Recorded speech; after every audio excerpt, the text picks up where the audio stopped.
दोस्तों, एक समय की बात है, भगवान शिव ने देखा कि एक बालक मंदिर में उनकी पूजा कर रहा है।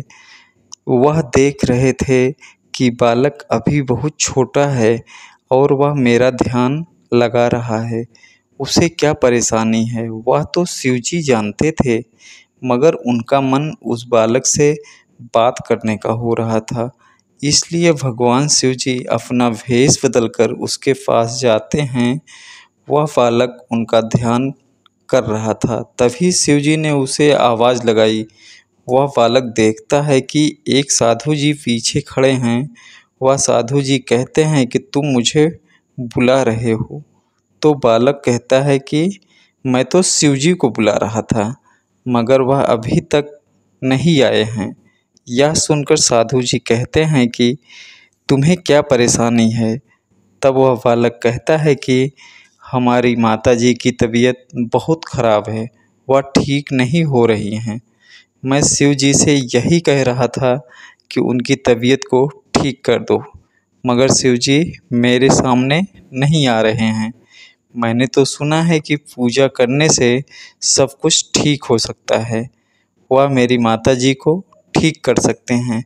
उस बालक की बातें सुनकर शिव जी प्रसन्न होते हैं, क्योंकि उन्हें पता है कि वह बालक सच बोल रहा है। तब शिव जी कहते हैं कि तुम्हें घर जाना चाहिए, अब तुम्हारी माताजी ठीक हो गई हैं। यह सुनकर बालक खुश हो जाता है और कहता है कि शिव जी ने हमारी माताजी को ठीक कर दिया है। फिर वह बालक अपने घर जाता है तो देखता है कि उसकी माताजी ठीक हो गई हैं। यह देखकर वह खुश हो जाता है। वह अपनी माताजी से कहता है कि मैं हर रोज़ मंदिर में जाकर पूजा करता था, इसलिए शिव जी ने मेरी बात मान ली है। यह सुनकर उसकी माँ कहती है कि भगवान सभी बच्चों की बातें आराम से सुनते हैं, उनकी मनोकामना पूरी करते हैं, इसलिए मेरी तबीयत ठीक हो गई है। फिर वह लड़का कहता है कि अब मैं हर रोज़ शिव जी की पूजा करूँगा।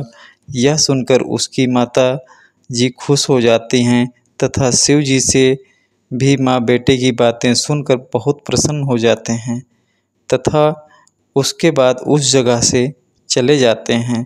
यह शिव जी की कहानी हमें यह प्रेरणा देती है कि सच्चे मन से की गई पूजा हमेशा सफल होती है।